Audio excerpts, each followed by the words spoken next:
My name's Marcus. I'm 41, from Atlanta. Recently divorced, no kids, running my own logistics company from my laptop. After 3 years of back-to-back 60-hour weeks rebuilding my life post-divorce, I was burned out. Completely fried. I needed an escape. Somewhere I could stretch my dollar and maybe remember what fun felt like. Medellin kept popping up in my feeds. Digital nomad groups raved about it. Paradise for $30 a day, they'd say. Beautiful city, incredible people, and the women. Well, the comments got pretty enthusiastic, so I booked it. 2 weeks in Colombia, my first real vacation in years. I landed on a Tuesday afternoon in March. The mountains surrounding the city took my breath away, literally. The altitude hit harder than expected, but the energy was infectious. Medellin felt alive in a way Atlanta never did. I'd rented an Airbnb 3 blocks from Parque Leras, the Gringo district. My host Carlos seemed legit. Professional photos, 100+ reviews, the works. Modern apartment with a view of the city sprawling across the valley. Bienvenido a Medellin, hermano, Carlos said, handing me the keys. Just remember, this isn't America. Trust your gut, keep your wits, and you'll have the time of your life. I should have listened to that last part. Wednesday evening, I was restless. Jet lag had me wired. I threw on a button-down and headed out to explore. No agenda, no expectations. Just a middle-aged guy trying to shake off 3 years of stress. Parque Leras was exactly what I'd imagined. Neon signs, salsa music spilling from doorways, tourists and locals mingling under string lights. The air smelled like grilled meat and jasmine. I was people-watching from a bench when I heard it. "Papachito, are you lost or just new here?" I turned. 2 women stood about 10 feet away, both stunning in that effortless Colombian way. The one who'd spoken had dark hair cascading over her shoulders, bright red lips, and a smile that could power the city. Her friend was quieter, clearly playing wingwoman. "New," I said, standing up. "Flying solo tonight." She laughed, musical, genuine. "I'm Daniela. This is Sophia. We were just deciding where to go for drinks. Want to join us?" The setup was perfect. Not too aggressive, not too easy. Just 2 local women being friendly to a confused tourist. What could go wrong? We ended up at a rooftop bar overlooking the city. Daniela ordered for all of us. Something with aguardiente and fresh lime. She spoke perfect English with just enough accent to be charming. "So, Marcus from Atlanta," she said, clinking her glass against mine. "What brings you to our crazy city?" I told her about the divorce, about needing to recharge. She listened like she actually cared, asking follow-up questions, remembering details. When I mentioned my business, her eyes lit up. "A logistics company? That's so interesting. You must be very smart with numbers and, how do you say, systems?" She kept touching my arm when she laughed, calling me mi amor and Papi. I'm not naive. I knew this might be performance, but it felt good to be wanted after 3 years of rebuilding my life alone. Sophia excused herself around 10 p.m.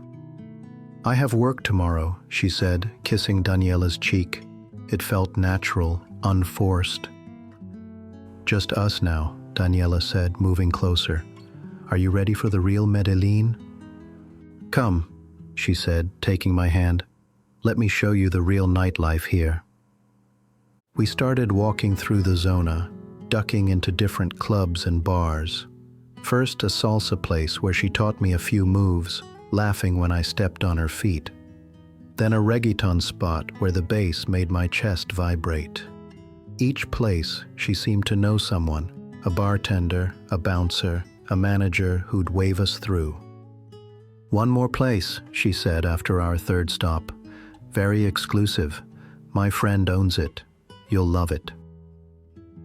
We walked downhill, the city lights spreading below us like scattered diamonds. The VIP lounge was tucked away on a side street, dark lighting, leather banquettes, reggaeton pumping from hidden speakers. Beautiful women in tight dresses moved between tables of men who looked like they had money to burn.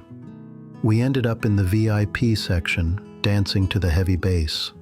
After a few songs, we were both sweating. "Can we order a beer to drink?" she asked, fanning herself with her hand. "Sure," I agreed. She went to the counter and ordered drinks for both of us. When she came back with 2 cups, I didn't think twice about it. The drinks were strong, the conversation easy. Daniela seemed genuinely interested in my stories, my business, my post-divorce adventures. She shared stories too, growing up in Medellin, studying communications, dreaming of traveling to the States. "You're different," she said, running her finger along my arm. "Most gringos who come here, they're just looking for something cheap. You're looking for something real." I felt like the luckiest man in South America. Around midnight, the night started getting fuzzy around the edges. I remember Daniela excusing herself to the bathroom. I remember the waitress refreshing our drinks. I remember feeling incredibly relaxed, like I was floating. "Marcus, you look tired," Daniela said when she returned. "Let me see your phone. I want to put my number in it." This part I remember clearly. I unlocked the phone and handed it to her. She started typing, then frowned. "Ay, qué problema. It's in English. Can you help me navigate to the contacts?" I leaned over, my vision swimming slightly, and showed her where to go. I might have entered my passcode again. The whiskey was hitting harder than usual, and I felt proud of myself for being helpful. "You're so sweet," she said, kissing my cheek. "Let me take a selfie of us." The flash was bright. Too bright. That's the last thing I remember clearly. I woke up Thursday afternoon in my Airbnb bed, fully clothed, with a headache that felt like someone had used my skull for soccer practice. My first thought was embarrassment. I'd gotten too drunk and somehow made it home. Then I reached for my phone to check the time. It wasn't there. I searched the entire apartment. Nothing. Then I remembered my backup phone, an old iPhone I used for international trips. I turned it on and connected to Wi-Fi, figuring I'd message Daniela on Instagram to ask if I'd left my phone at the club.